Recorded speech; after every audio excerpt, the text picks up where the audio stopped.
నెల్లూరు నగరం నందు సీమాంధ్ర బీసీ సంక్షేమ సంఘం రాష్ట్ర అధ్యక్షులు ఉల్లిపాయల శంకరయ్య బీసీ స్టూడెంట్ ఫెడరేషన్ కార్యాలయం నందు మహాత్మా జ్యోతిరావు పులే సతీమణి సావిత్రిబాయి పులే 129వ వర్ధంతిని ఘనంగా నిర్వహించారు.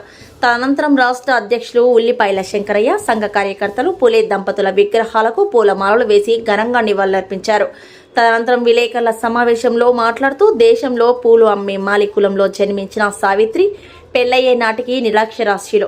ఆమెకు 1840వ సంవత్సరంలో జ్యోతిరావు పులేతో 9వ ఏటా వివాహం జరిగింది. ఆమెకు చదువుపై గల ఆసక్తిని జ్యోతిరావు పులే గమనించి ఆమెకు విద్యా బోధన చేశారు.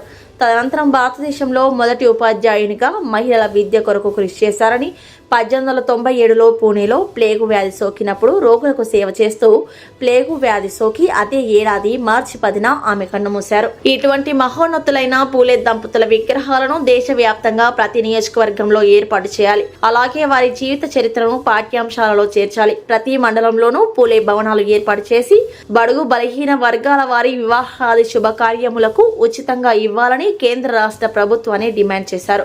తదనంతరం సేవా కమిటీ ఆధ్వర్యంలో నిరుపేద మహిళలకు చీరలు పంపిణీ కార్యక్రమం భోజనాలు ఏర్పాటు చేయడం జరిగినది.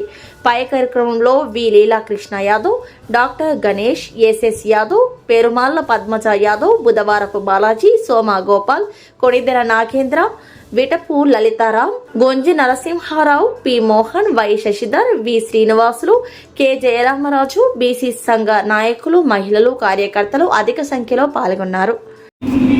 ఈరోజు సీమాంధ్ర బీసీ సంక్షేమ సంఘం సేవా కమిటీ ఆధ్వర్యంలో బీసీ స్టూడెంట్స్ ఫెడరేషన్ కార్యాలయంలో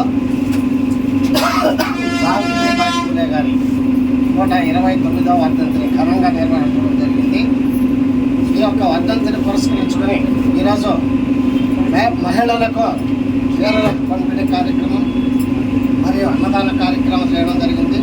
ఈ కార్యక్రమాలు ఇక్కడ ఈ పూలే దంపతుల విగ్రహాలు ఏర్పాటు చేసినప్పటి నుంచి ప్రతి సంవత్సరం కూడా చేస్తున్నాము.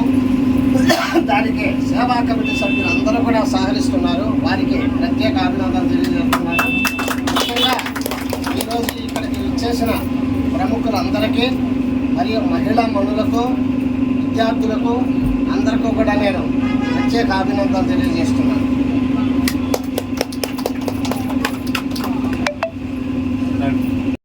మహాత్మా జ్యోతిరావు పూలే గారి యొక్క సతీమణి సావిత్రిబాయి పూలే గారి యొక్క 129వ యొక్క వర్ధంతి కార్యక్రమాన్ని పురస్కరించుకొని సీమాంధ్ర బీసీ సంక్షేమ సంఘం మరియు బీసీ సంక్షేమ యొక్క సేవా కమిటీ ఒకటి ఉంది. అంటే సీమాంధ్ర బీసీ సంక్షేమ సంఘం తరఫున సేవా కమిటీ వాళ్ళు గత 8 సంవత్సరాల నుంచి ప్రతి నెల అన్నదాన కార్యక్రమాలు చేస్తున్నారు. ప్రతి నెల సేవా కార్యక్రమాలు చేస్తున్నారు. చాలా హర్షణీయం.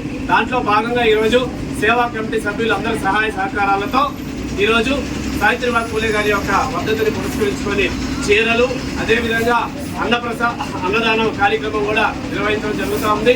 ఇదే విధంగా రాబోయే రోజుల్లో కూడా సీమాంధ్ర బీసీ సంక్షేమ సంఘం సేవా కార్యక్రమాల్లో ముందుంటుందని చెప్పి తెలియజేసుకుంటూ ఈ కార్యక్రమానికి ఇచ్చేసినటువంటి అన్ని బీసీ సంఘాల నాయకులకి, కుల సంఘాల నాయకులకి, ప్రజా సంఘాల నాయకులకి, అన్ని రాజకీయ పార్టీ నుంచి వచ్చినటువంటి నాయకులందరికీ కూడా మరొకసారి సీమాంధ్ర బీసీ సంక్షేమ సంఘం మరియు బీసీ స్టూడెంట్స్ ఫెడరేషన్ తరఫున ప్రత్యేక కృతజ్ఞతలు తెలియజేస్తా ఉన్నాం.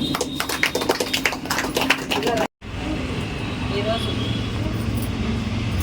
ఇక్కడికి వచ్చేసినటువంటి పెద్దలందరికీ కూడా నేను ధన్యవాదాలు తెలియజేస్తూ ఈ కార్యక్రమాన్ని ఏర్పాటు చేసినటువంటి సీమాంధ్ర బీసీ సంక్షేమ సంఘం వ్యవస్థాపకులు, జాతీయ అధ్యక్షులు ఉల్లిపాయల శంకరయ్య అన్న గారికి, అంతేకాకుండా వారి కుమారుడైనటువంటి లీలాకృష్ణ యాదవ్ గారికి నేను ముందుగా ధన్యవాదములు మరోసారి తెలియజేస్తూ మమ్మల్ని ఇక్కడికి ఆహ్వానించినందుకు మేము చాలా అదృష్టంగా భావిస్తున్నాము.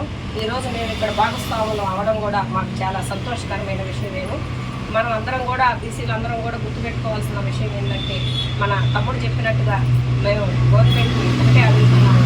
ఎప్పుడు కూడా స్వతంత్రం వచ్చి 79 సంవత్సరాలైంది. ఇప్పటి వరకు కూడా బీసీలు ఉద్యమాలు, ధర్నాలు వాటికే పరిమితమైపోయారు. ఎందుకంటే గవర్నమెంట్ ఎప్పుడు కూడా ఓటు బ్యాంకుగా వాడుకుంటూ కూరలో వేసిన కరివేపాకులాగా తీసేస్తుంది.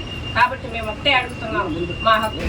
ఈరోజు చదువుల తల్లి, భారతదేశంలో మొదట మహిళా ఉపాధ్యాయురాలైనటువంటి సావిత్రిబాయి పూలే వర్ధంతి సందర్భంగా సీమాంధ్ర బీసీ సంక్షేమ కార్యాలయంలో జాతీయ అధ్యక్షులు ఉల్లిపాల శంకరయ్య గారి ఆధ్వర్యంలో ఆ మహానుభావురాలకు ఘన నివాళులు అర్పించడం జరిగింది.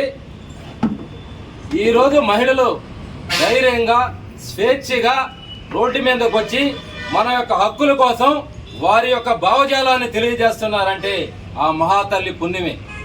ఈ 79 సంవత్సరాల భారతావనిలో రాజకీయ పార్టీలు ప్రభుత్వాలు బీసీల్ని కేవలం ఎలక్షన్ ముందు మేనిఫెస్టోలో మా యొక్క బాగోగులు చూస్తామని చాట భారతం లాగా చెప్తారు. అది అధికారంలోకి వచ్చిన తర్వాత అందరికీ నమస్కారం. ఈరోజు ఇక్కడ సావిత్రిబాయి గారి వర్ధంతి కార్యక్రమంలో నివాళులు అర్పించేటువంటి కార్యక్రమాన్ని ఏర్పాటు చేసినటువంటి పెద్దలు శంకరయ్య గారు, అలాగే యువ ఉద్యమకారుడైనటువంటి లీలా కృష్ణ యాదవ్ గారికి, అలాగే ఇక్కడ ఈ కార్యక్రమంలో పాల్పంచుకుంటున్నటువంటి ప్రాతినిధ్యం వహిస్తున్నటువంటి అన్ని బీసీ సంఘాల అలాగే పార్టీల ప్రతినిధులందరికీ కూడా నా నమస్కారాలు. ఈరోజు మనం ఇక్కడ సావిత్రిబాయి గారి నివాళి కార్యక్రమంలో మనందరం ఇక్కడ కలుసుకున్నామంటే వారు మహిళా లోకానికి మహిళా జాగృతి కొరకు వాళ్ళు పాటుపడినటువంటి తీరు మనందరం కూడా భవిష్యత్ తరాలకి తెలియజేయాల్సినటువంటి అవసరం ఎంతైనా ఉంది. ఈరోజు పెద్దలందరూ కూడా వారి గురించి మనకు తెలియజేశారు.